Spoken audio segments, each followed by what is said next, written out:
Have you ever had a Cheapie folding table, but it's really hard to pack up and you don't know where to put it? That's where this comes in. So this is the Cheapie folding table carrier from upTOP Overland, and here it is done. We're gonna install the whole thing for you. So it's gonna be shipped to you in some parts and pieces. It may be a little confusing, but this video should clear all of that up. And in the end, you'll be left with the ability to run your table up here in this little mount, slide it out, slide it in, lock it in, and you'll be good to go. Nice and secure, relatively universal, and super convenient. Some things before I get going, we'll talk more later in the video, but this is kind of a universal bracket. So we wanted it to be able to adjust different size tables. Different manufacturers from different colors and different sizes are all gonna be different. So the Lifetime table is gonna be a little bit different than the Costco table, which is gonna be a little bit different than the Walmart table, which is gonna be a little bit different than the random Chinese Amazon table. Instead of making one bracket that fit a specific table, we wanted to make it universal. So this bracket is adjustable for the thickness of the table, for the width of the table, as well as the depth of the table. Most 6-foot folding tables are going to be 30-inch depth. Most 4-foot folding tables are going to be 24-inch depth.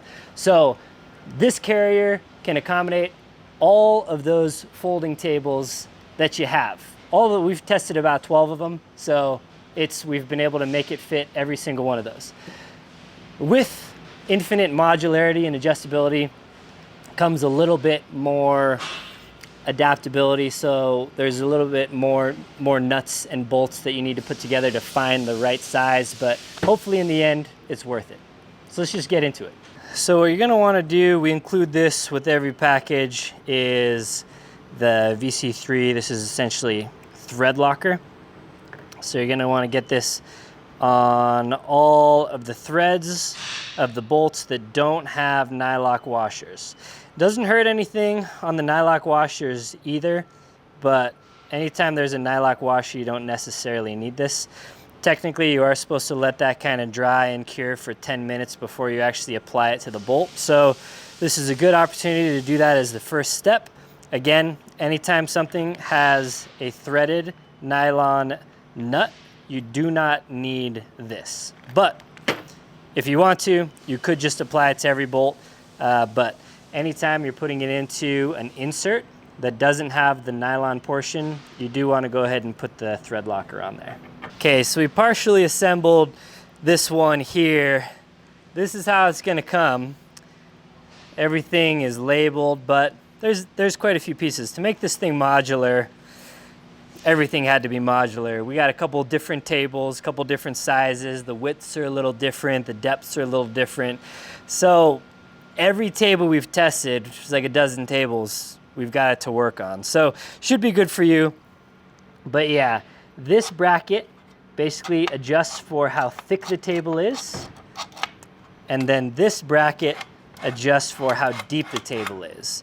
So most of your 6-foot tables, this distance from the bumper to the pin is going to be 30 inches. Technically, this can accommodate a 36-inch deep table. We don't think they sell any, but just in case, can accommodate that. And then typically if you have a 4-foot folding table like this one here, this distance is going to be 24 inches. So this bracket can slide forward in any of these grooves to adjust.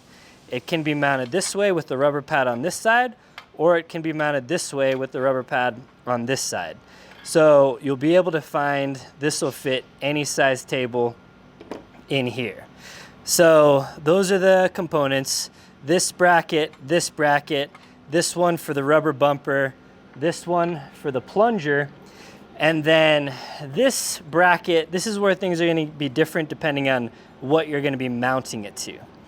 Now this thing, you can kind of use some common sense. We got slots here. This can just through bolt to really any crossbar that you can through bolt it to. If you have an extrusion, channel, we'll show that.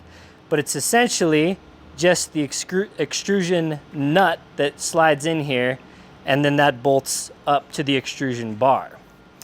For some of our stuff, it's going to be this bracket that essentially is going to mount like this, where this bracket mounts to this, and this mounts to your crossbars. So a variety of mounts, that's where things are going to differ a bit depending on how you're setting it up. But these are all the components assembled. These are all the components before they're assembled. So we made this as easy as possible for you. These are PEM studs in here. And what you're going to want to do is you're going to basically build these brackets as mirrors of each other. If you think the table is going to slide in this way, so this will be the left bracket, and now we're going to build the right bracket. So initially when you're putting everything together, you just kind of tighten it not quite all the way, because again, you're going to want to adjust the depth based on your particular table. Again, most of the tables are the same, but there's a few, we got like a couple over here that are different. So if you have two tables and they're two different widths, one table is going to be loose in there and you'll need to tighten it if you're swapping between tables. The hardware for attaching the lower rail to the upper rail here, just washers and nylock nuts.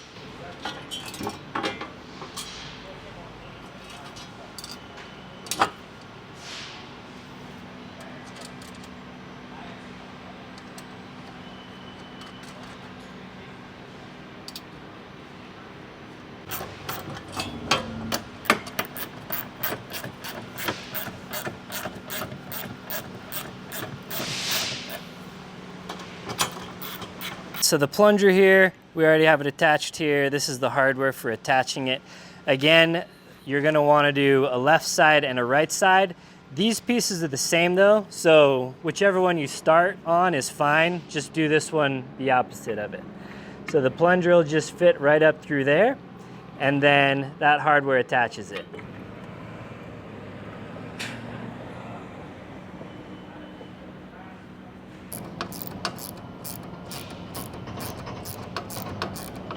All right, so next we're going to be building the bump stop with the bump stop hardware.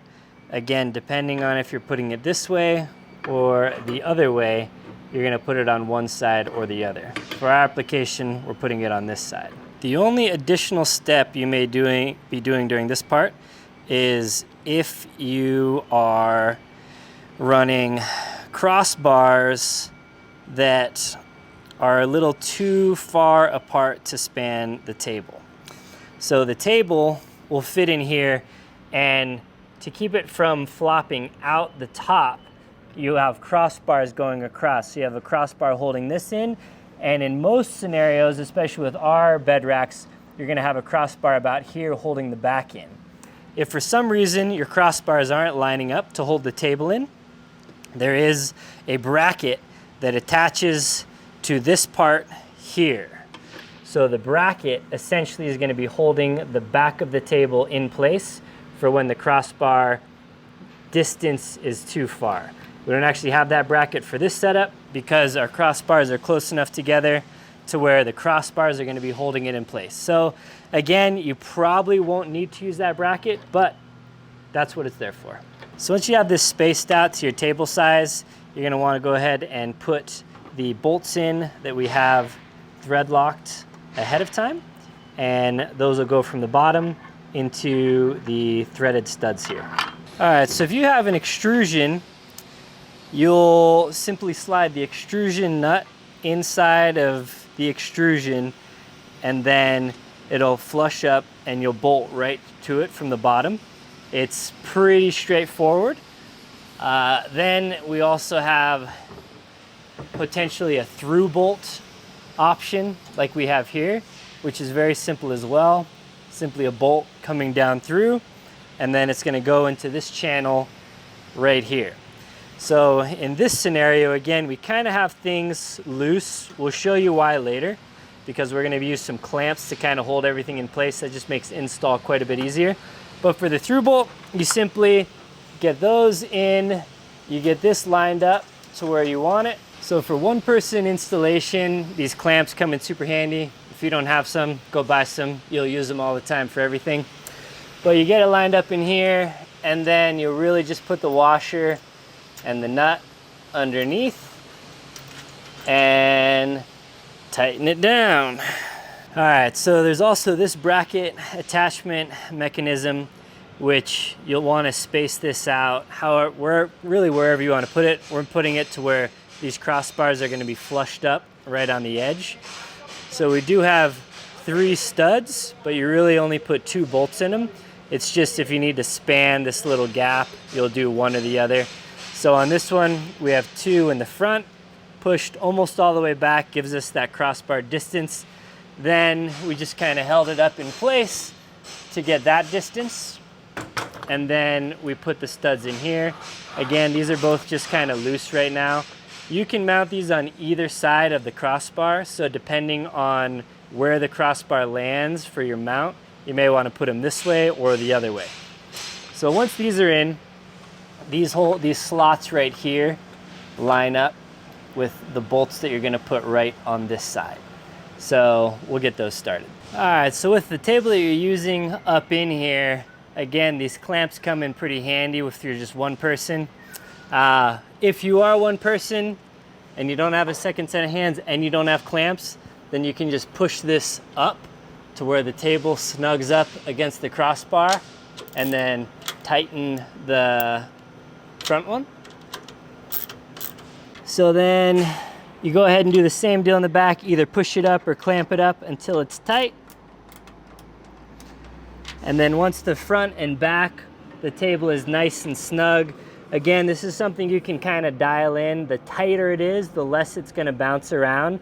It may be a little snug to pull in and out. The looser it is, the more the table is going to bounce around. But once the front and back are adjusted, then you'll adjust, tighten the middle one, and you're all good on this side. So these little T-shaped brackets here, we're not actually using them for this installation, but they are, again, we placed them in the proper spot, and then we'll just use this slotted spot here to mount the nuts and bolts into your crossbars. This application, again, where we're mounting the table, it does kind of intersect with this bracket and this bracket. So putting the bolts through, you might need to add a spacer in between or something like that, but use a little bit of creativity. And again, we tried to develop this as universally as possible to work with as many crossbars as possible. So whether you're through bolting extrusions or using this or some combination of the each, you may need to get a little bit creative. But for this setup, we're just gonna through bolt everything. For the extrusions, very straightforward as well. So again, depending on your application, you may need to use kind of a combination of them. All right, so just to kind of show screwed up wonky scenarios if you have them, you see how this crossbar is extended out a little bit and this one's not. Depending on the crossbars, we're kind of testing some prototypes and whatnot on this truck. This one lines up with a hole, no drilling. There are scenarios where you may need to drill a hole. So if that is a scenario that you're in, the through bolt is a pretty easy method. So you'll just go up through here, find the appropriate spot,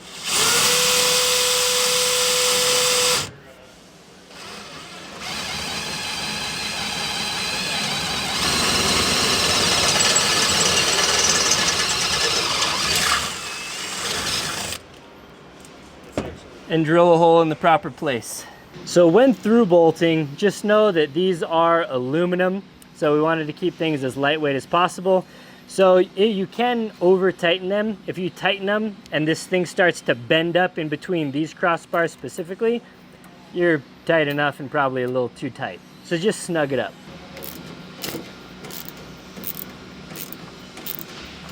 All right, so these little plungers are pretty cool and also the most expensive part of the kit, honestly. But you just turn them a tiny little bit, not even a corner turn, just a little bit, and it'll catch here. And you can do it kind of whenever, you know, you could play with them. But basically from depressed to extended. Extended's how you're gonna pull your table out. Compressed is how it's gonna hold the table in. So at this point, these are in, you pull the table back to where it's touching these, and then we'll go around to those rubber bumpers that we just kind of put in place, and we'll push them up to provide tension and then tighten the bottom. So that is going to limit how far in your table goes, so that way you can have a nice snug fit. So we'll do that on both sides. So that way, once those are in there and this is in, there's literally no movement, no up or down movement, nothing is rattling. And then, in theory, this will slide right out. Just like that. When you're ready to put it away, you just go right back in. Now, this is where you gotta line it up kind of good. I usually start with that side and then that side. The spots you may hang up a little bit are these hinges. Different tables have hinges, they're a little bit different. Some have 3, some have 2. So when you're sliding it in, just make sure if it's a little bit tweaked this way, then this hinge is gonna hit, right? So you gotta make sure it's pushed all the way against that side, and the hinge will go in right back in place. I'm good to go. So that's it. It's install is a little tough, and we had to find the balance between, do we want to make this fit a bunch of different tables, or say, nope, you gotta buy this model lifetime table, and that model lifetime table is exactly this size, and then just make that bracket to exactly this size. But again, we've tried about a dozen different tables. Probably about half of them are about the exact dimensions, but some of them are a little thicker, some of them are a little deeper, some of them are a little wider. So rather than make one much easier bracket and much cheaper bracket to make one specific table, we decided it'd make more sense to make an adjustable table. So that's why the install is a little bit more involved than if it was just a single bracket. But hopefully it's a good trade-off, because if you have 2 tables, or if you have a table that we didn't make the original mount size for, you can still fit it in here with the adjustable mount. The only other thing to talk about is, in case you're worried about your table getting stolen, which some people might be, we put 2 little holes right here. These holes right here or here are just for your standard pad lock. So you just put a little lock on there, and you won't be able to get this table out outside of unbolting it and taking all the hardware off. So it is lockable with just any standard padlock right through there. All right, well, that's it for the install. Again, made it as universal as possible. So between everything we showed in this video, hopefully you should be able to get it installed on your bed rack or wherever you're gonna be mounting it. Cheapie folding table carrier from upTOP. Hope you enjoyed it.